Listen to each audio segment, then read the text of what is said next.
How the frick is it going? All right, I'm not recording anything at the gym today. I'm just dropping straight up knowledge, straight up facts. I was eating my pre-workout meal and I was feeling all these thoughts come and go into my head. So I'm like, hey, why don't I start recording? And I can start saying all these thoughts before I forget them, because they were coming and going, guys. You should have seen how fast they were coming and going, okay? They were in and out. It was really frantic, okay? But the thing that stuck with me was to say, you know, this is where I pause so I can collect myself, collect this energy, this knowledge that I'm about to drop, okay? It's follow your gut. Not your desires, but your gut, okay? Whether it be your relationships, your career, whatever. Just follow your gut. Whatever feels at the deepest level, whatever feels right at the deepest level. Not if it's like easy or necessarily rewarding. Like obviously, I could say to myself, you know, my gut tells me to stay inside and not go to work today and just smoke weed all day, dude. That's what I feel today. No, that's why you shouldn't go off your emotions and your desires. That's why I say there's a big difference there. But your gut is like, okay, I know right from wrong. I know I should stay overtime, get overtime hours. I know I should do this with my time. I know in the end this is all gonna be worth it. That's your gut, okay? Now for me, for my situation, it's different. Let me try to explain this, okay? Let me try to word this. See if I can word this in a good way. I took another half a scoop of pre-workout to put a cherry on top of already what I have taken. Let me end this real quick. All right. I want to become a trainer. Lord willing, God willing, Jesus willing, I'm going to become a personal trainer. I'm going to get my training certification, license, whatever I need to get. I'm already talking to my personal trainer about what the heck I need to do that. And he said he's going to hook me up with the guy who helped him out in his prime, in his early training days. I am so freaking excited because we had a freaking meeting this morning at work, and we talked about when the layoff is going to kick in. And apparently it's going to be like a couple weeks. So in a couple weeks, I'm going to have all this time off in the world, and I'm going to dedicate this time towards something that is going to benefit me, not just lollygagging and just messing around and playing games, okay? That's what we want to avoid with all this idle time. Idle time is the devil's time. So if you're not going to use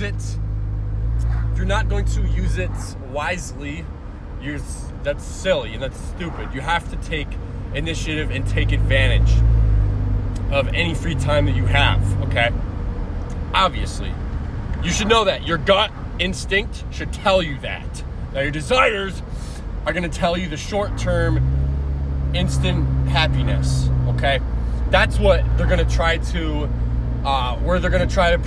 persuade you towards. But the rocky road is the path to heaven. The path to hell looks all delightful until you get to the end and you realize, wow, look where this destination is. Look where I've ended up, okay? This is terrible. So keep that in mind. That's just tidbits that just everyone knows, okay? Everyone knows deep down in their gut, okay? But yeah, and the reason why I've been wanting to make this drastic change, I build fences now. And I don't want to do this the rest of my life. I could see myself being a personal trainer and being happy and at peace with my job for the rest of my life. I am like bewildered and so excited at the idea of getting to become one. Because that's something that can wake up every morning and be like, whoa, what is there to do today? Okay, we gotta freaking get to the freaking gym. Start training people. Start training ourselves. Oh, excuse me. I gotta wake up and prepare my food and put my work boots on and get ready for work. Gotta build fence. I don't want to do this for the rest of my life, brother. Okay? Blue collar is just, I've done hands-on, not necessarily blue collar, but hands-on physical labor my whole life. For 24 years. I grew up on a dairy farm. I've done all that stuff through the winter in the cold, fed calves, blah, blah, all that stuff. But basically what I'm saying is I've done this stuff like my whole life, and I'm getting sick of it. I don't take pride in my ability to build fences anymore. That's what, to the point where I've gotten. I literally don't care about building fences at all.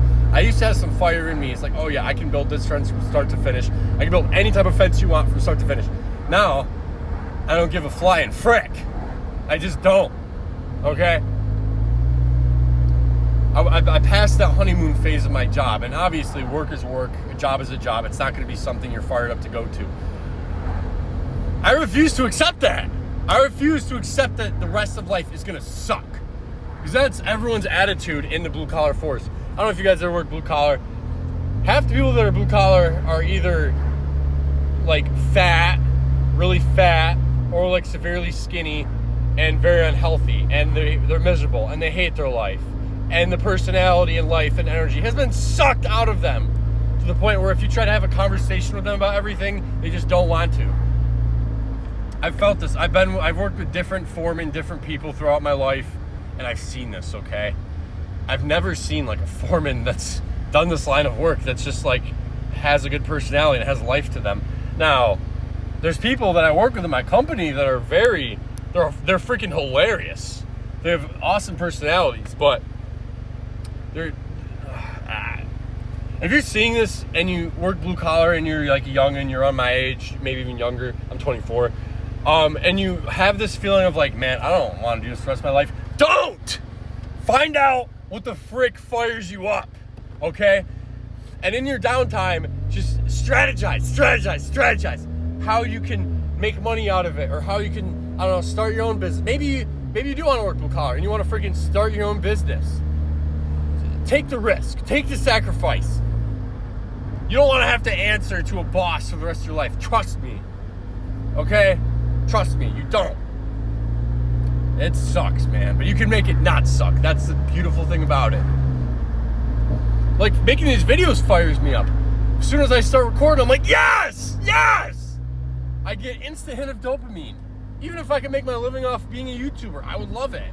Obviously, after a while, it's like, oh, man, shit gets old after a while. But as of right now, it feels amazing.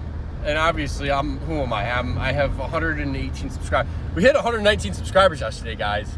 I noticed in the night, I went to bed, 118. Next morning, woke up, 119. And then I woke up today, back to 118. Frick! That was kind of discouraging, but whatever. I'm not going to let it kill my freaking flame, okay? Yeah, I would feel wrong. I don't mean for this to get psychological, guys, but I think that it's the reason why I turned to drugs. Because at the time when I started doing drugs heavily, I worked freaking fast food. I worked at Dunkin' Donuts, and for a while, for like a year, I worked at freaking Five Guys as a fry cook. Okay? Like, I was just doing drugs, trying to get high, because I hated my job. I felt no purpose. I didn't feel needed. And obviously, I didn't have God in my life at the time. Like, even at work, if it's a miserable day, like I'll talk with God, bro. You have to talk with God. You have to have that relationship with God to ground you.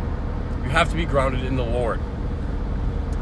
You have to submit to God in order for others to want to submit to you, okay? Now, what that can mean is maybe you're a guy and you want to get a lovely girlfriend that'll, Lord willing, eventually turn into your wife.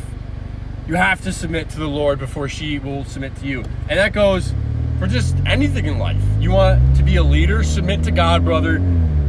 If you submit to God, I have a hunch, just this weirdest hunch that you might become more likable. I don't know why, but I just have this weird hunch. And maybe not, because when light and darkness meet, they collide. It's often uncomfortable. You know what I'm saying? Like, the demons, the evil, will often lash out. I'm sure you guys have seen it.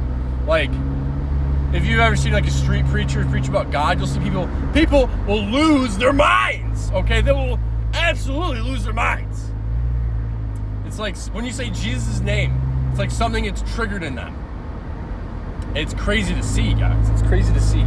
Something gets triggered that when you talk about like Allah or Buddha, no one cares. It's just like, oh, that's nice. Yeah, but when you talk about Jesus, things get a little crazy. Things get crazy. That's how you know there's some truth behind it. Yeah. I hope this is a motivational video for anyone maybe feeling down the dumps or just maybe a little directionless. It's to say, if you have that freaking idea, freaking build on it. Act on it. What the frick are you doing if you aren't? God is putting it in your mind for a reason. You're having thoughts for a reason. A lot of people say, you know, oh, it's not that deep. No. Everything happens for a freaking reason, guys, okay? Everything happens for a reason. Things will synchronize. You'll be talking, and then you'll be listening to radio, and you'll say something, and when you say it, it'll get the guy talking on the radio might say it a second later. It's all connected, okay? It's all connected. It's like this interstellar web in the universe. Everything's connected. It's crazy. But I started talking about drugs a little bit, and yes, I say, man, drugs are just an attempt to fill that God-sized hole in one's soul. You know what I'm saying? Like, highs from drugs are supposed to be like the best feeling. They're supposed to make you try to feel like a god. And every high must have a low, you know what I'm saying? There's no way you can function the rest of your life. You can be a functional citizen as a drug addict. I had convinced myself that I could take ecstasy. I could take e-pills that were laced with meth for the rest of my life and be a functional citizen. I actually had to do that. I convinced myself I had to take them to be around other people. I was very retarded, guys, okay? I was shocked. But yeah, I'm so blessed to be out of that now. Praise God forever for that, honestly, guys. I'm going to be in the gym in a couple minutes. I'm going to attack this, I'm going to attack the workout. This is going to be the best freaking workout of my life. I can't wait.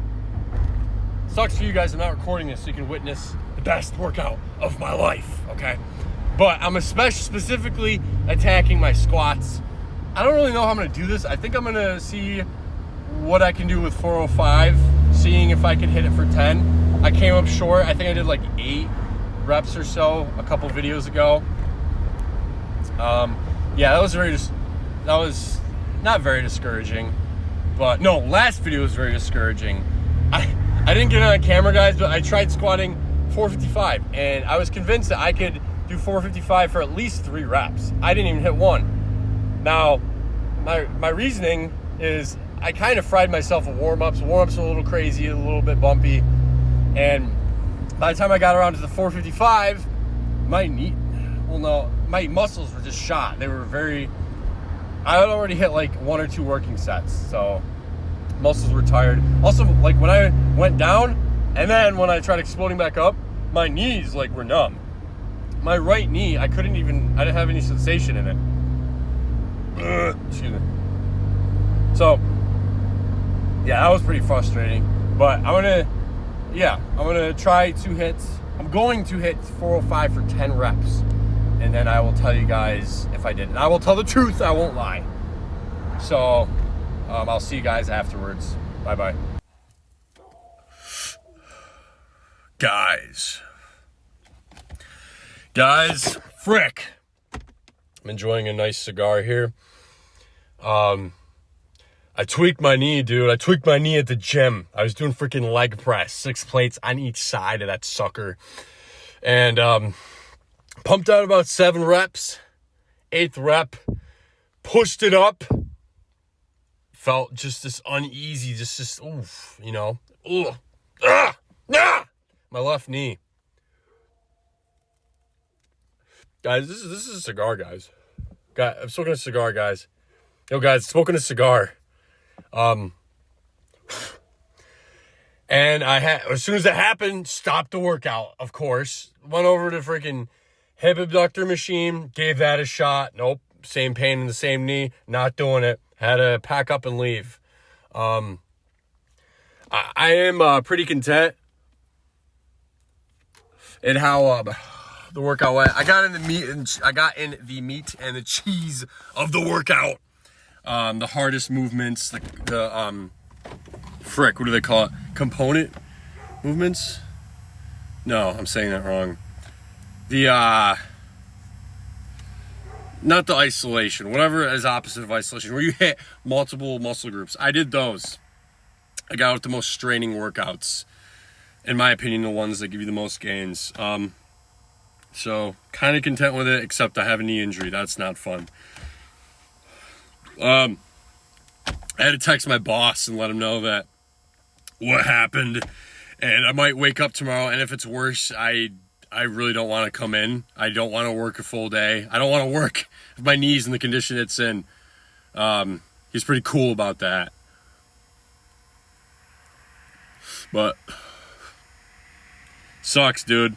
I hope it heals, because I don't want to take a break from hitting legs and then lose all this mass and strength that I've worked hard for. Frick. Oh, and let me tell you something else. When I was squatting, I threw on 405 on that bar, and my goal was to move for 10, moved it for 8. Okay. The reason why I stopped at 8, I think I had more in the tank, guys. But my freaking back was starting to round as I drove up. Forgot what the frick I was saying. Okay. Oh wait, no.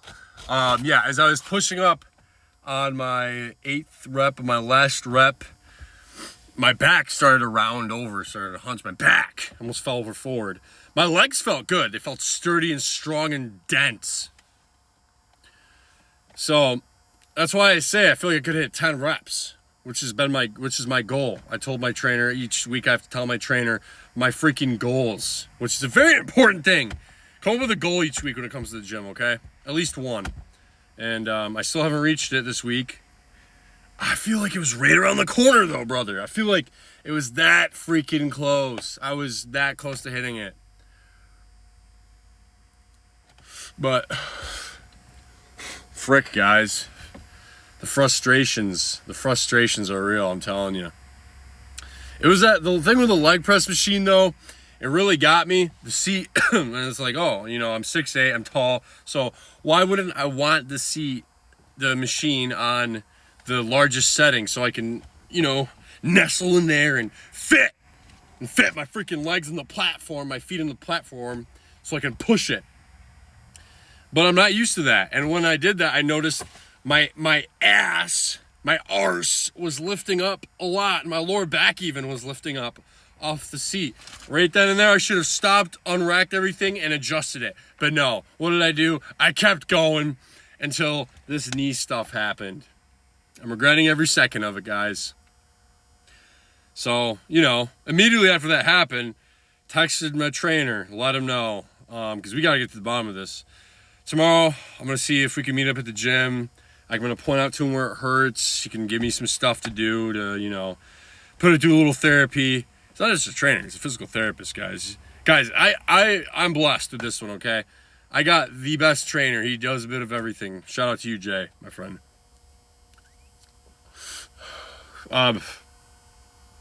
Yeah. Yep, dude. Definitely not too pleased about that. I'm a little shook over that. But we're going to give it a rest. Maybe even might have to take the whole week off from the legs just to play it safe, let it heal fully. But tomorrow... Also, guys, don't cough in your hand. I see a lot of people on video coughing in their hand. Disgusting. Do it in your arm. But tomorrow, chest and shoulders, okay? Now, we're going to hit chest and shoulders, going to sexually assault chest and shoulders. Especially, it's going to be a get back after this. I'm sorry, but this faggoty injury, okay? Okay? You hear me? Loud and clear? I'm calling it faggoty, okay? I'm sorry. If you're gay, we're cool, bro. I just like that word faggot. But, yeah, I call it faggoty because it's like, bro, I wasn't even squatting. I was doing leg press. If I was squatting, PR max squatting, different story, okay? I had 6 plates on each side. The non-lifter sounds like a lot, but to a lifter, we all know 6 plates is not a lot. Because you'll see, okay, you'll see kids in the gym freaking loading 8 plates on that thing. And sure, they're probably not getting the 4 range of motion, but they'll be throwing it around 8 plates, you know, maybe a bit of an ego lift type of deal. But then it's like, okay, take that same energy to the freaking squatting rack and keep that energy and keep that high weight, which you're probably not going to be able to because the movement and exercise itself is way different, okay? I learned this the hard way. I was doing the same thing at the OCCY. I was throwing up 8 plates each side of the freaking the leg press and then going to town. Doing great, 12, maybe 12 to 15. No, I was doing 9 plates actually at one point. 12 to 15 reps and 9 plates. And then I freaking get to squatting. I'm squatting like 225, 8 to 10 reps. And guys, this is like when? Probably, I don't know, 8 months ago or so. The point is, don't get too invested in the leg press. It is a great movement, but over anything, squat. Make sure to squat. You're gonna build stable, strong, firm legs. I feel like people can disagree with this all you want, but I feel like it reduces injury. It makes your lower back more stable. If you do it properly, it reduces injury, okay? It makes your lower back way more stable, your core more stable. Core stability is huge, guys. This is coming from someone who doesn't even train abs. But it goes to show how important it is. Okay? If you want to reduce injury, freaking, that's your go-to. Train core, okay? Or do something to activate it. Maybe even do a lot of cardio. You're going to need some core activation. Are you kidding me? Guys, this cigar is really good. I love this cigar. I can't get enough of it, this cigar. But, yeah, I don't know if I get. I don't know if I gotta freaking ice this thing or what, because it feels like a tendon or like some type of nerve damage. I want to say, I don't know. I don't know. I gotta figure out what the frick I gotta do to get to the bottom of this, because I can't have it injured. I can't.